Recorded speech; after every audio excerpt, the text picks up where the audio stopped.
ছিঁড়ে গেছে। ছিঁড়ে গেছে।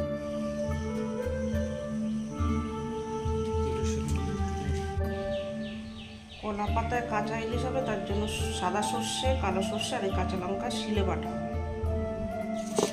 এই যে সর্ষে কাঁচা লঙ্কা শিলে বাটা হচ্ছে। শিলে বাটা মশলা দিয়ে ইলিশ মাছ রান্না হবে।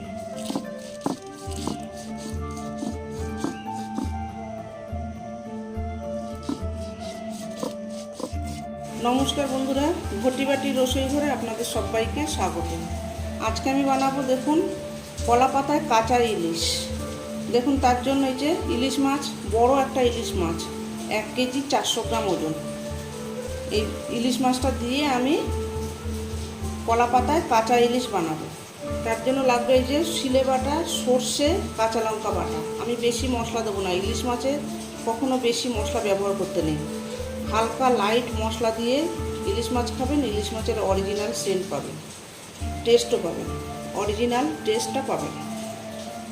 এই কাঁচা লঙ্কা আর সর্ষে, এখানে সাদা সর্ষে আর কালো সর্ষে বাটা আছে। কালো সর্ষের পরিমাণটা একটু বেশি আছে, সাদা সর্ষেটা একটু কম আছে। যেমন মাছ নেবেন তেমন পরিমাণ করবেন। বাগান থেকে তোলা কলা পাতা সেকে নিয়েছি, গরমে একটু সেকে নিয়েছি, নিয়ে নরম করে নিয়েছি। এই যে বাগানে আমাদের গাছ আছে, গাছ থেকে তুলে নিয়েছি। এই রেমাল ঝড় হয়েছে, রেমাল ঝড়ে কলা পাতাগুলো একদম পুরো ছিঁড়ে গেছে ঝড়ে। আর এবার যেন রেমাল ঝড় হয়েছে কলা বাগানে, সব কলা গাছগুলো সব পড়ে গেছে আর কলা পাতা সব ছিঁড়ে গেছে। নতুন পাতা বেরিয়েছে, সেই পাতা থেকে নিয়েছি। এই পাতাগুলোকে একটু সেকে নিয়েছি গরম করে। এবার মাছটাকে আমি নুন হলুদ মাখাবো। মাছে আমি এই যে পরিমাণ মতো নুন দিয়ে দিচ্ছি। নুনটা দিয়ে খুব ভালো করে মাছটাকে মাখাতে হবে। যেহেতু আমি কাঁচা ইলিশ রান্না করছি, ইলিশ মাছ সাধারণত কাঁচাই রান্না হয়। বেগুন দিয়ে রান্না করব, তখন আমি একটু ভেজে নেব। একটু হলুদ দিয়ে দিচ্ছি, সামান্য একটু লাল লঙ্কার গুঁড়ো, একটু সর্ষের তেল দিয়ে দিচ্ছি। ইলিশ মাছ সর্ষের তেল ছাড়া অসম্পূর্ণ।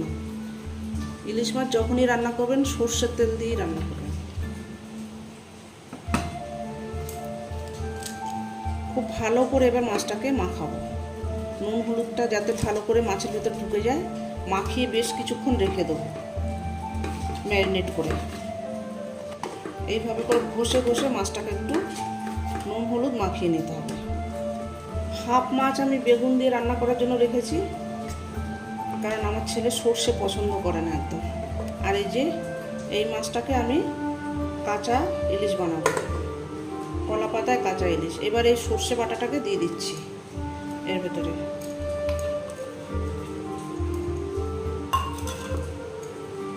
খুব ভালো করে আবার মাখিয়ে নিতে হবে।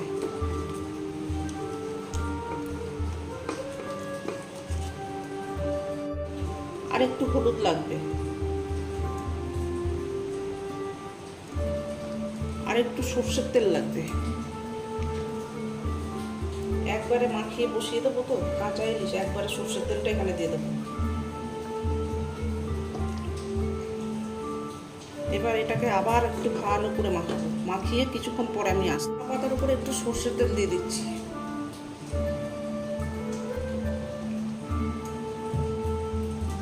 এবার মাছগুলোকে আমি সাজিয়ে দিয়ে দেবো। মাছগুলো যে মাখানো হয়ে গেছে, যে দেখুন মাখানো হয়ে গেছে, এইভাবে করে সাজিয়ে দিয়ে দেবো। কলা পাতাটা আমি গ্যাসের উপরে বসিয়ে দিয়েছি।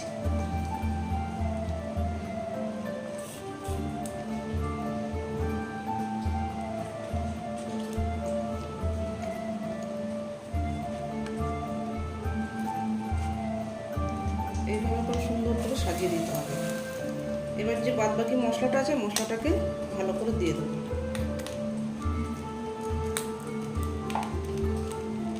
একটু মশলা ধোয়া জল দিয়ে দিচ্ছি। মাছগুলো আমার দেওয়া হয়ে গেছে।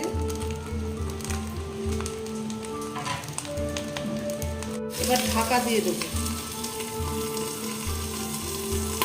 একদম কম আছে রান্না করবো। ঢাকনাটা এই যে খুলছি আমি। কাঁচা লঙ্কাটা আপনাদের দেখানো হয়নি বন্ধুরা, কাঁচা লঙ্কাটা আপনারা অবশ্যই দেবেন। মাছ কড়াইতে দেওয়ার পরে তারপরে কাঁচা লঙ্কাটা দেবেন। এই দেখুন মানে এক পিঠ প্রায় হয়ে এসেছে। এবার ওই পিঠটা উল্টিয়ে দেবো।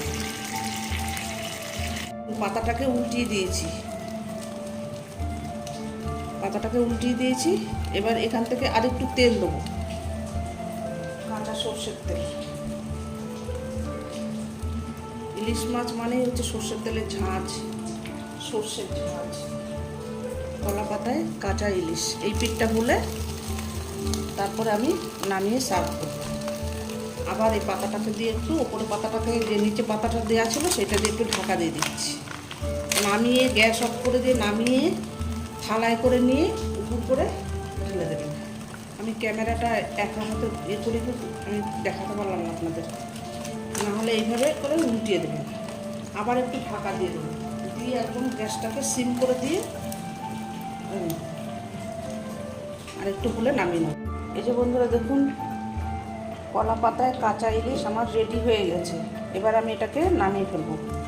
এই দেখুন কি সুন্দর হয়েছে, দেখুন দারুণ দেখতে হয়েছে, খেতেও এটা অসাধারণ হয়। এবার এটাকে নামিয়ে আমি সার্ভ করে দেবো। কলা পাতায় কাঁচা ইলিশ অসাধারণ খেতে হয় বন্ধুরা। এইভাবে বানাবেন বন্ধুরা বাড়িতে, দারুণ সুন্দর হয় খেতে। গরম গরম ভাতের সাথে জাস্ট জমে যাবে একদম। এই যে বন্ধুরা দেখুন, কলা পাতায় কাঁচা ইলিশ আমার রেডি হয়ে গেছে, সার্ভ করে দিয়েছি এই যে ভাতের সাথে। দেখুন দেখতে কি সুন্দর হয়েছে, খেতে এটা অসাধারণ হয়।